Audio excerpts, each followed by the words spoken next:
A Convenção Batista Paranaense chega até sua casa, mais uma vez, pela E-Paraná, todos os sábados às 7 horas da manhã. Quero agradecer a sua audiência. Sabemos que muitas pessoas têm acompanhado o programa e para nós é uma alegria. Nosso desejo é que você seja abençoado em mais essa oportunidade.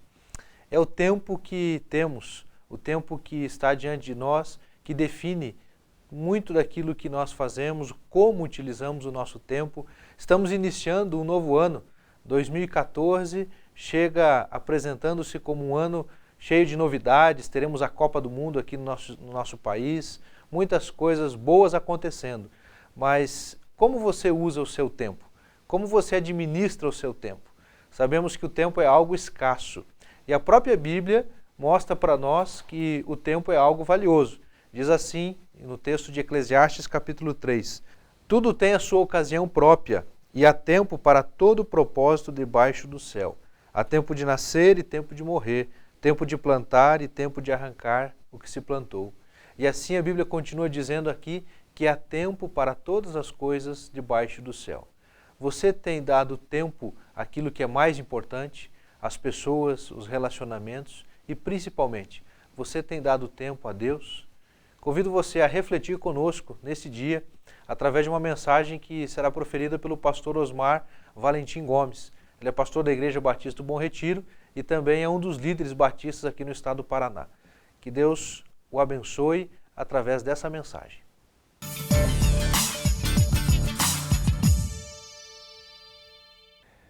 Como o tempo está passando rápido. Talvez você já tenha ouvido bastante essa expressão e talvez você mesmo já tenha falado tanto isso. Como a vida está passando rápido. E é verdade que a sensação de que a velocidade da vida cada vez aumenta mais, ela é real. Aparentemente, a vida moderna ela é vivida num ritmo de fato bastante acelerada. E essa é a impressão que nós temos a cada dia, de que nós temos menos tempo para viver a nossa vida, porque a vida passa mais rapidamente. Mas a verdade é que o tempo ele não é relativo. O tempo, na equação da vida, ela é uma constante. O tempo ele é o mesmo para todos. Nesse sentido, inclusive, o tempo ele é bastante democrático.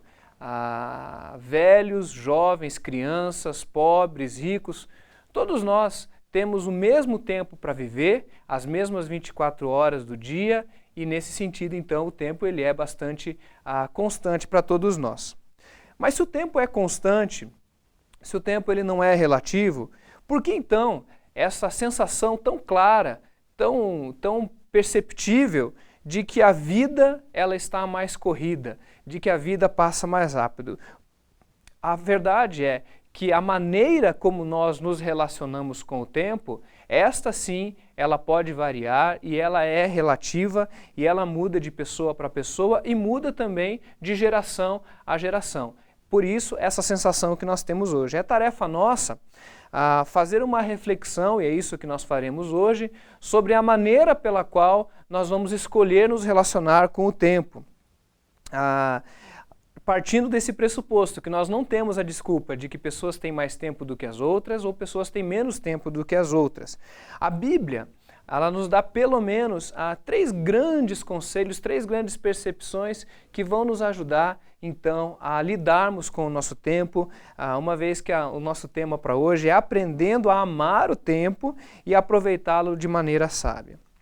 O primeiro conselho que a Bíblia nos traz, que eu gostaria de compartilhar, está lá no Salmo 90, versículo 12, que diz um pedido, uma oração do salmista se dirigindo ao Senhor, dizendo: Senhor, nos ensina a contar os nossos dias de maneira que alcancemos corações sábios. Contar os dias, na poesia judaica, é literalmente ter a percepção da finitude da vida. A certeza de que cada dia ele é especial, de cada dia ele tem um significado especial e ele um dia vai acabar, a nossa vida um dia acabará. Essa é a percepção do salmista e esse é o pedido da oração, de dizermos: Deus, nos ensina a olhar para cada dia individualmente, sabendo que essa vida um dia acaba. Alguém um dia disse que se nós soubéssemos o dia que nós iríamos morrer, todos nós ficaríamos loucos.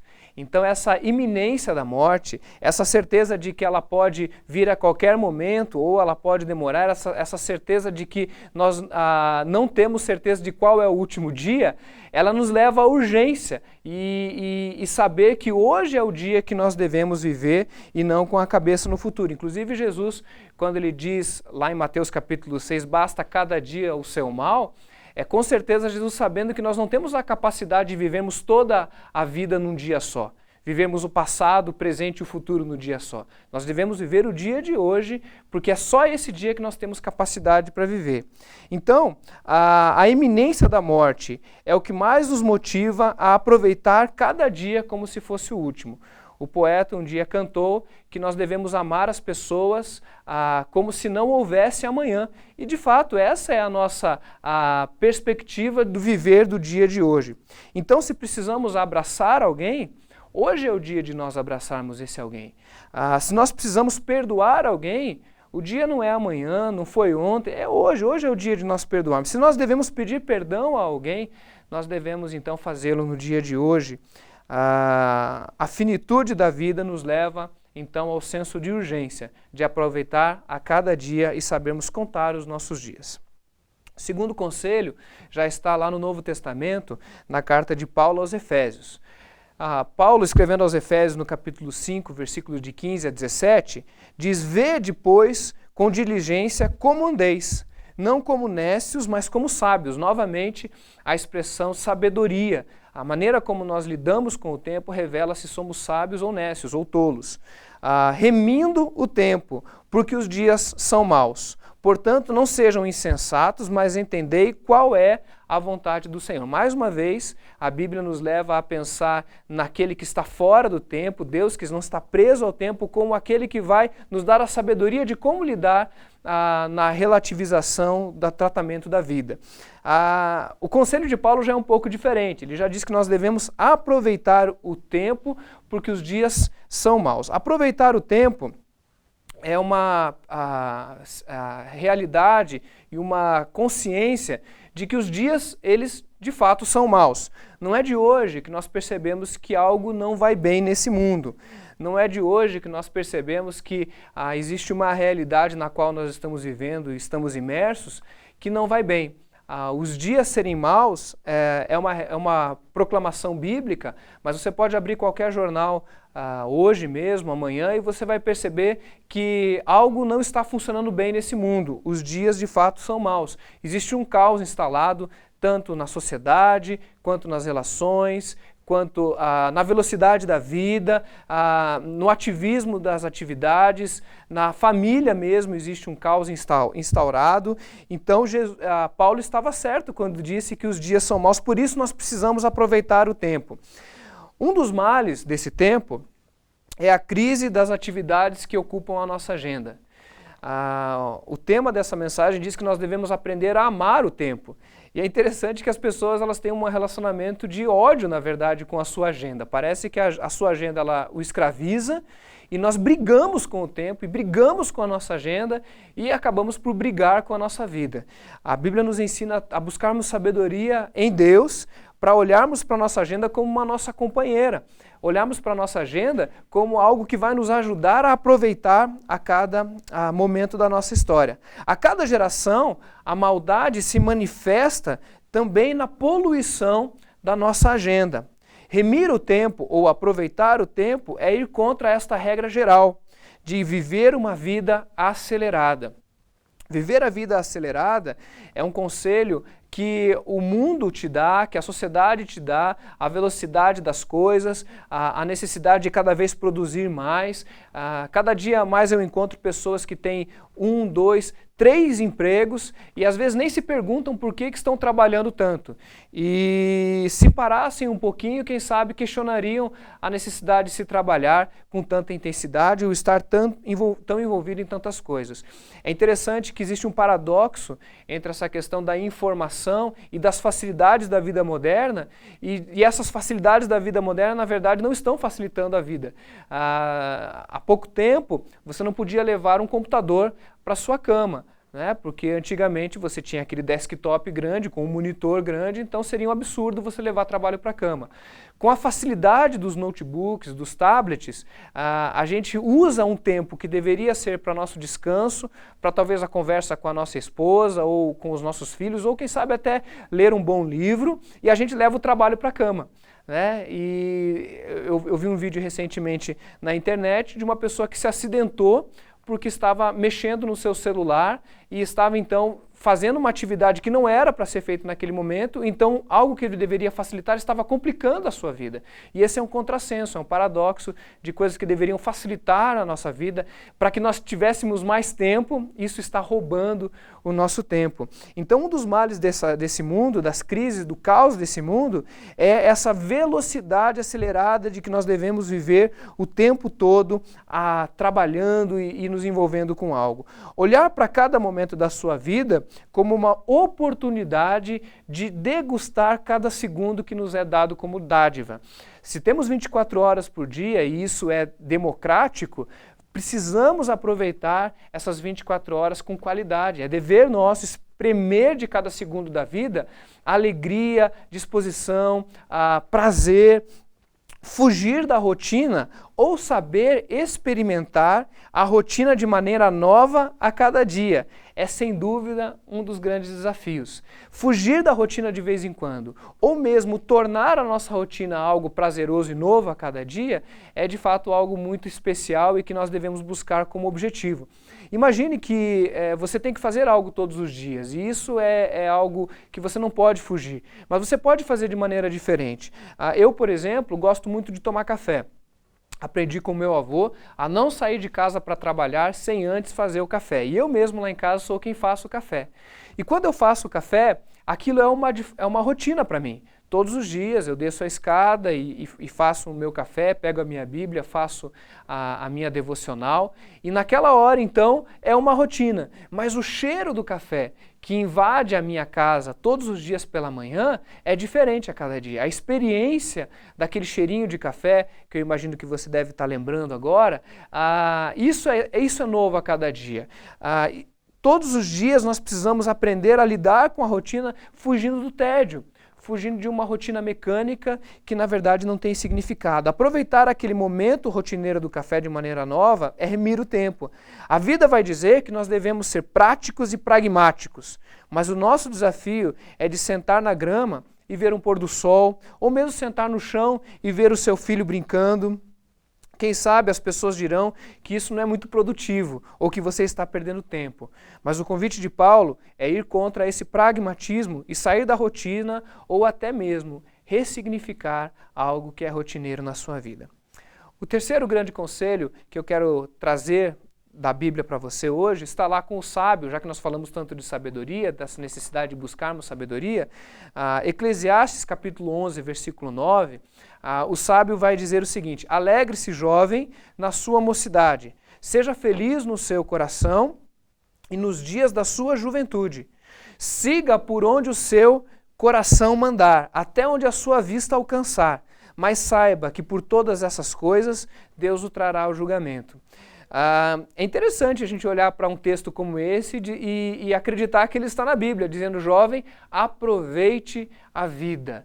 Muitas vezes nós aprendemos a olhar para a Bíblia, ou até mesmo, infelizmente, para Deus, como um Deus punitivo, restritivo e até mesmo castrador das nossas alegrias e das nossas felicidades. E um texto como esse, ele chega a ser escandaloso para esse tipo de lógica, porque ele diz: jovem, aproveite a sua vida, e literalmente diz: siga por onde o seu coração mandar.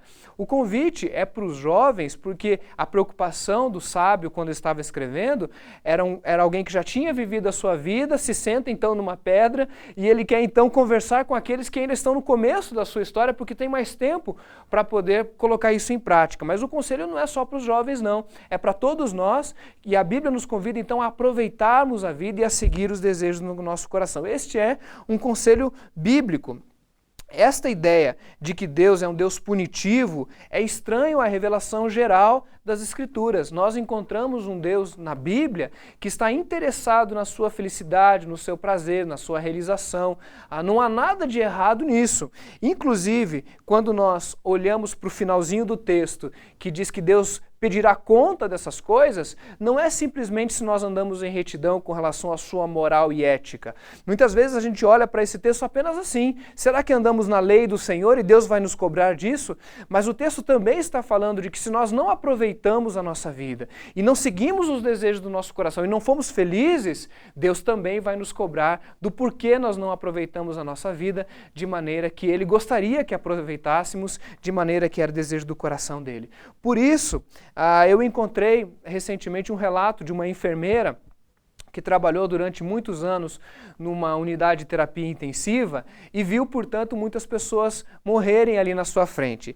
E então, depois de muitos anos trabalhando com essas pessoas, ela trouxe 5 relatos gerais que revelam, então, as maiores frustrações das pessoas à beira da morte. E eu acho isso muito interessante para que nós possamos refletir hoje, já que nós não sabemos se é hoje o dia ou se é amanhã o dia da nossa morte, então hoje, pelo menos, é dia da gente pensar nisso e refletirmos nisso. O primeiro que ela ouviu muito ali no leito de morte é que eu gostaria de ter tido coragem de viver uma vida verdadeira a mim mesmo e não a vida que os outros esperavam de mim. As pessoas nos seus leitos de morte estão frustradas porque viveram uma vida de máscara, muito mais preocupadas com o que os outros pensam delas do que realmente quem elas são. A Bíblia nos encoraja a estarmos transparentes diante das pessoas. É claro que nós não vamos ser transparentes para todas as pessoas o tempo inteiro. As pessoas que chegam, por exemplo, numa rede social e ficam se queixando da vida e abrindo seu coração numa rede social estão com problemas. Elas não podem fazer isso numa rede social. Mas em alguns momentos da sua vida, com pessoas de confiança, você deve dizer quem é você, o que você está sentindo, e esse é um conselho da palavra de Deus. Nós podemos ser transparentes. Era assim que acontecia no Éden, antes do pecado. O homem e a mulher estavam nus e não se envergonhavam disso. Que bom quando nós podemos encontrar pessoas, que nós podemos dizer quem nós somos e mostrar o que estamos sentindo. A segunda é de que eu gostaria de não ter trabalhado tão duro. O próprio Eclesiastes, o sábio, diz que nós não devemos nos fadigar no trabalho. E isso é, com certeza, algo muito contrassensual nos dias de hoje, onde as pessoas dizem que você tem que produzir, produzir e produzir. Eu gostaria de não ter trabalhado tão duro. O trabalho é uma bênção. E poder trabalhar, estar dentro do mercado de trabalho é de fato algo que traz dignidade para o ser humano. Você poder produzir e você poder viver daquilo que você mesmo está produzindo. Contudo, nós trabalhamos para algo e nós não devemos inverter as prioridades. Eu gosto muito de pensar que nós, quando Deus ele cria, faz toda a criação, ele trabalha 6 dias e descansa no 7º dia. E o último dia da semana, que é o dia do descanso, ele é o nosso objetivo. E por isso que eu gosto de imaginar que eu trabalho para descansar e eu não descanso para trabalhar. Eu não estou descansando no meu dia de folga para poder produzir melhor, mas eu trabalho bem e eu faço o melhor para que eu possa ter o meu tempo de descanso com qualidade, onde eu vou curtir a minha família, onde eu vou poder desligar o meu celular e eu vou curtir a vida. Porque minha tarefa não é produzir, mas a minha tarefa é viver. Então eu trabalho para poder descansar e não descanso para trabalhar. Eu gostaria de não ter trabalhado tanto. Acho fantástica essa perspectiva. A terceira, eu gostaria de ter tido coragem de expressar os meus sentimentos. E isso é algo que eu aprendo com a criança. A criança, e a Bíblia nos diz que nós devemos ter o coração da criança, a simplicidade da criança, e ela nos ensina exatamente isso, ela é muito verdadeira. Quando você conversa com uma criança e você pergunta a opinião dela, ela não fica floreando, ela é muito direta, ela é muito honesta e muito real. Eu, às vezes, quando vou conversar com criança, eu tenho até medo do que ela vai dizer para mim, porque ela vai dizer realmente o que ela pensa. E a criança, ela muito rapidamente, quando ela faz algo errado também, e você conversa com ela, ela já se arrepende, pede perdão para o amiguinho. A criança me ensina muito nisso, de que nós devemos expressar os nossos sentimentos. Nós vivemos numa sociedade plastificada. Nós todos estamos, parece que, envolvidos numa máscara e num formato onde nós devemos tomar cuidado com as nossas expressões. E eu olho para a palavra de Deus e vejo que nós temos espaço para, de vez em quando, rir sem pensar no que os outros estão pensando de nós.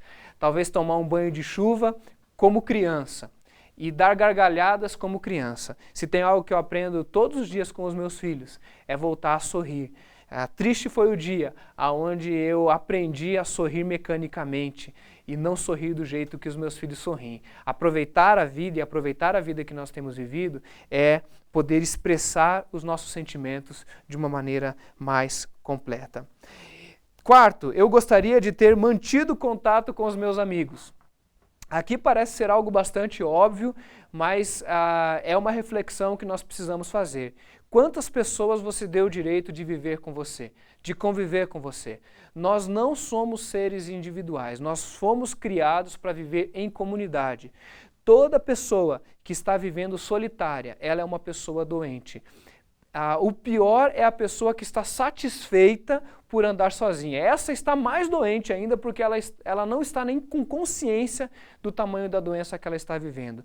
A Bíblia nos convida a viver uma vida comunitária e é por isso que existem igrejas, que são a reunião de pessoas que querem viver uma vida em comum e que entenderam o desafio de se ter amigos, amigos que vão desenvolver relacionamentos. Quantos amigos você tem? A vida, aproveitar bem o tempo da sua vida é gastar tempo com pessoas e não com coisas.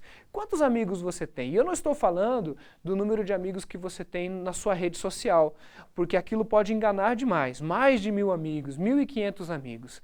Amigo é aquele a quem você se refere quando você pode abrir o seu coração ou quando você pode dizer algo que você não diz para todo mundo. Uma vez eu escutei que amigo é aquele que já sabe coisas suficientes de você para deixar de ser seu amigo, mas não deixou de ser seu amigo. Esse é o verdadeiro amigo. E quem sabe, pessoas assim, você não precisa pensar em quantidade, 10, 15, 20, mas 2 pessoas, 3 pessoas, 5 pessoas que você pode dizer, esses são realmente meus amigos. Eu gostaria de ter mantido contato com os meus amigos, é o quarto. E o quinto, eu gostaria que eu tivesse me deixado ser feliz. E aqui eu volto para o texto de Eclesiastes dizendo que nós devemos e buscar também ser felizes. A felicidade não é algo que Deus está lutando contra. Deus não quer o teu mal, Deus não quer destruir você, Deus não quer acabar com a sua felicidade, muito pelo contrário. Ele quer que você encontre a real felicidade ressignificando a sua vida. Para isso, como nós já vimos aqui 2 vezes hoje, você deve buscar em Deus sabedoria para lidar com o teu tempo, fugindo da correria da vida, fugindo do pragmatismo da vida e buscando em Deus realmente o como você vai gastar os seus dias que são equânimes para todos. Eu gostaria que eu tivesse me deixado ser feliz. Ser feliz é algo que você precisa buscar a cada dia. A Bíblia nos dá padrões e nos dá então regras que vão nos poupar de dores e de caminhos que podem parecer justos e certos, mas que conduzem à morte. Hoje em dia, vivemos numa época marcada pela busca do prazer imediato, pela busca do hedonismo, onde tudo tem que ser muito rápido. Se você, por exemplo, vai comprar uma Coca-Cola ou um refrigerante qualquer, você coloca ali uma ficha e 1 segundo depois aquela Coca-Cola tem que estar ali na sua mão gelada e pronta para o consumo. Nós perdemos a capacidade de buscar alegria e felicidade na paciência do tempo. Por isso, o prazer imediato é muito perigoso. A Bíblia nos incita a investirmos a nossa vida na criação dos nossos filhos, na fidelidade do casamento, na alegria de uma vida longânima, paciente. E hoje em dia, nós não sabemos mais o que é esperar o pão ficar pronto para a gente comer ele quentinho. Nós já queremos as coisas muito prontas. A Bíblia nos ensina um outro caminho de felicidade, talvez não tão óbvio e tão rápido, mas que também conduz à felicidade e, por que não dizer, realmente a felicidade verdadeira. A vida é uma escolha. Como nós vamos enfrentar a dinâmica da vida e o tempo da vida, é uma escolha que nós devemos ter conscientemente. E o meu desejo é que você faça tanto a oração do salmista, quanto a oração do Eclesiastes e de Paulo. Senhor, nos ensina a nos relacionar com o tempo de maneira que te agrade, que glorifique ao Senhor, mas também para benefício próprio e para o nosso bem. O nosso bem é interesse de Deus, você pode ter certeza disso. Gostaria de te convidar nessa hora a orar, a colocar diante de Deus o seu tempo, a sua vida. Eu não quero que essa mensagem te traga culpa. Você vai olhar talvez agora para a sua agenda e vai ver tantas atividades E às vezes a poluição da nossa agenda é porque nós estamos fugindo das nossas responsabilidades. E você vai ser convidado a olhar para a sua agenda agora em 2014, que está se iniciando, e você colocar prioridades. O que é prioridade na sua vida? Vida com Deus, sabedoria em Deus. A nossa família precisa estar como prioridade também. Você gastar tempo com seus filhos, com a sua esposa, com os seus amigos, com os seus relacionamentos, com o seu trabalho também, e poder colocar dentro da sua agenda qual é o tempo de trabalho, mas que isso tudo possa ornar de maneira em que você possa, no final da sua vida, não ter essas frustrações que essa enfermeira viveu ali e pôde ouvir, mas que você possa ter uma experiência diferente. Eu quero te convidar nessa hora a fechar os seus olhos, a baixar a sua cabeça e se juntar a mim nesse pedido, para que a minha agenda e a sua agenda possa ser cheia da sabedoria do Senhor. Vamos orar? Deus, muito obrigado pelo tempo que o Senhor nos dá. Obrigado porque isso é muito democrático e todos nós temos o mesmo tempo para viver. Nos dá a consciência da responsabilidade de nos relacionarmos com inteligência, para que não sejamos nécios ou tolos, a ponto de passarmos a nossa vida sem cuidarmos desse bem mais precioso que recebemos do Senhor, que é o dom, a dádiva da vida e do tempo que nos é dado. Por isso, Senhor, eu quero orar pelas famílias que estão agora me ouvindo, que estão ouvindo esse programa, que eles possam, ao ouvir esse programa, ressignificar ou reagendar, ou quem sabe abrir mão de tantas coisas, para que possam agora ressignificar, reagendar e reposicionar as prioridades da sua vida. Que ao chegar no dia em que vai acabar essa vida, nós possamos olhar para trás, todos nós, e dizemos: Deus, o Senhor pode prestar contas agora de nós, pode cobrar de nós, e nós vamos dizer que o Senhor nos ajudou a fazermos da nossa vida algo que te glorificou e também para o nosso bem. Nós pedimos que seja assim, para a tua glória e para a tua honra, em nome de Jesus. Amém. Que Deus os abençoe.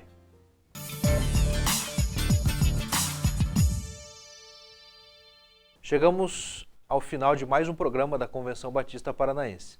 Tenho certeza que essa mensagem impactou a sua vida. Espero que assim tenha sido. Gostaria de convidar você a também estar conosco em um dos cultos das igrejas batistas no estado do Paraná. Visite o site da Convenção Batista Paranaense, que aparece agora no seu vídeo. Acesse ali e você terá o acesso às informações, os endereços das igrejas. E convido você a estar novamente conosco no próximo sábado às 7 horas da manhã. Que Deus o abençoe, tenha um excelente sábado, um domingo também abençoado pelo Senhor.